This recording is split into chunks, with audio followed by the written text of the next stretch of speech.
All right. My name is Brendan Guy. I'm the first assistant criminal district attorney at the Victoria County Criminal District Attorney's Office and was the lead prosecutor on the case that we tried today, the State of Texas versus William George Brown. It was a 2-count aggravated assault with a deadly weapon case with Mr. Brown accused of having pointed a firearm at and threatened David Flores and his brother Daniel Flores. The trial concluded today. Mr. Brown was found guilty on both counts. The case proceeded to sentencing, and he was sentenced to 2 years in prison, but that sentence was suspended, and he was placed on community supervision for a total of 10 years. Let me ask you this. What do you think was the key evidence and testimony in this case?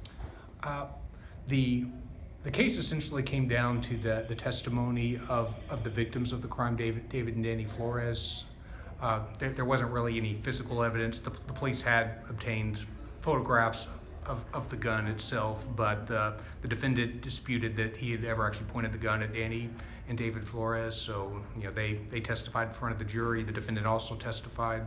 The jury clearly believed Danny and David Flores' account of what happened, and so they found him guilty. And why is this an important case, do you think, for residents here? Well, obviously, in any case that involving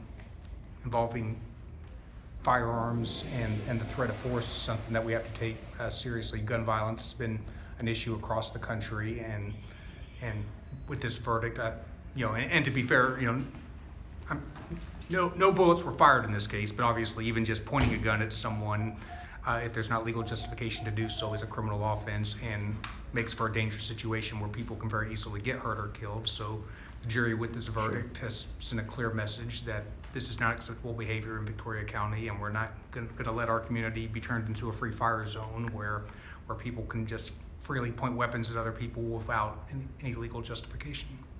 Thank you so much for your time, Mr. Guy. Appreciate it.